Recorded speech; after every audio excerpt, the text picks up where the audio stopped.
Yeah.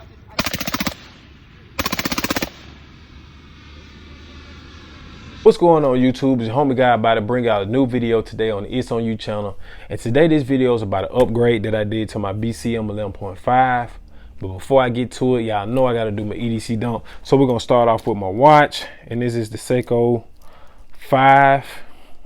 The Seiko 5 Sport. This is also the GMT model.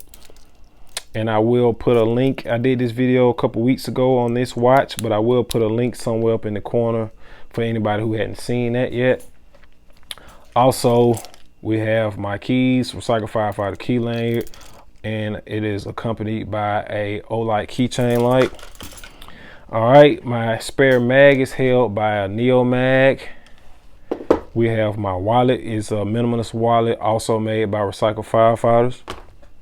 And my EDC light of choice is Cloud Defensive MCH. This is the EDC model. All right, we also have my Riding the Rain notepad. Back right pocket is where my Leatherman Skeleton, the CX model. Also would have been in my back pocket is my iPhone 14 Pro, but I'm recording from it. EDC blade of choice is the Spyderco Paramilitary 2. Also, we have the Apple AirPod Pros. And we have some good old chapstick. I lost my Burt's Bees wax, so I had to go with that.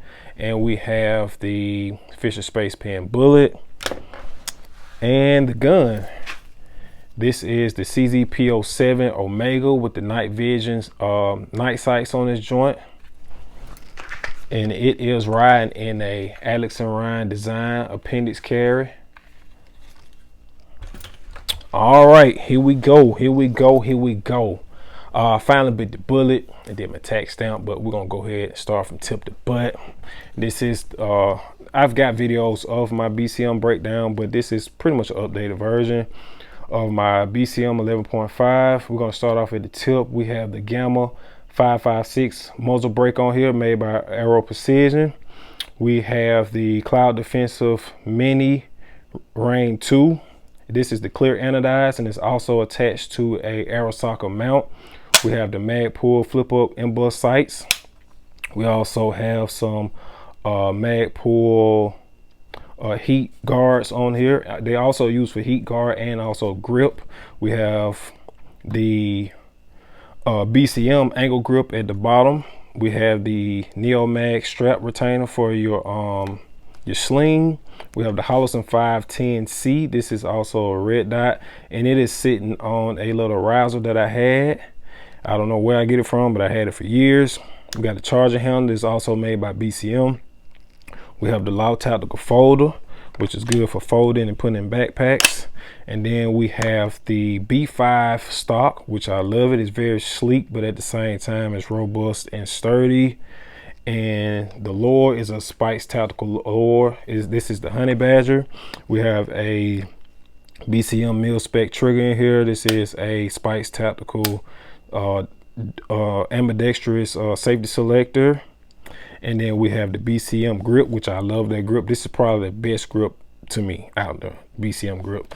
We have a Lancer 20 round mag. This is empty, but this is what I carry in it, so I just wanted to put an empty one in there as well.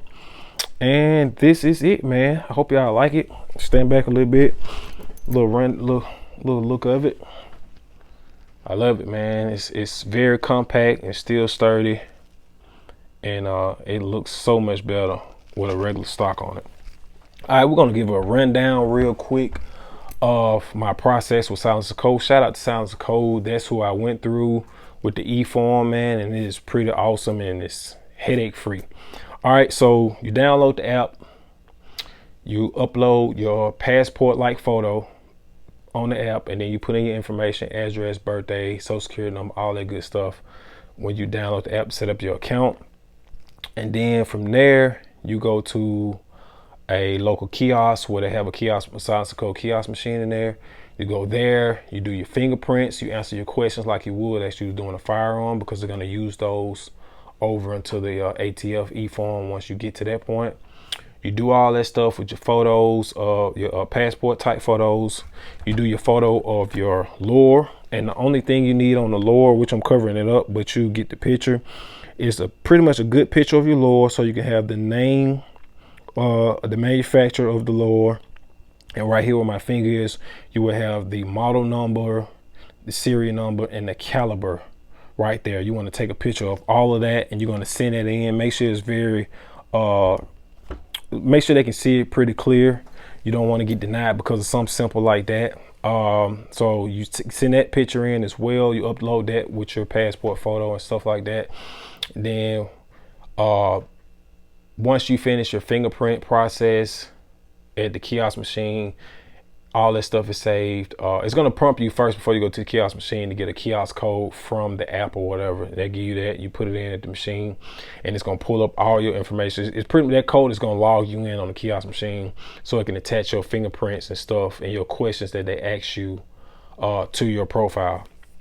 So once you finish all that, you're going to be done. Then it's going to prompt you to go ahead and pay for your tax stamp, because you can't submit it without, you can submit the paper without paying for it, but it's going to kick back. So just go ahead and pay for it. Then once you pay for your tax stamp, they're going to go through everything, and Silence Code team going to go through everything and make sure everything works fine. While that's going on, it's going to take about a day or so. You go ahead and set your account up on the ATF side, so you can do your eform, because that's actually where you're doing it at, but Silence Code is doing it for you to make sure it's seamlessly and just headache free, and you don't mess up. So you set that account up, make sure you save your username and all that stuff, your password. So once Silence Code say, hey, everything is good, they're gonna send you an email, everything looks good. If it's not good, they're gonna tell you to change this or whatever, so you can, before you submit it. So once you do that, everything is good. You're gonna get the link from Silence Code, and you hit the link, and it's gonna pretty much cross you over to the ATF eForms website. And they're going to pretty much take over your whatever device you're using, whether it's your phone, your iPad, or your computer. It's going to be like they're going to take over it and autofill everything, because you already answered this stuff on their side. So they're going to autofill everything, upload all your stuff, your pictures, your fingerprints, all your information. They're going to upload all that, and then you're going to scroll and make sure everything is correct. Then you go down, and then you make your signature. Let me sign it or whatever. You're going to sign it. Then they're going to verify everything, and then they're going to submit it to the ATF. Once you submit it, you just wait.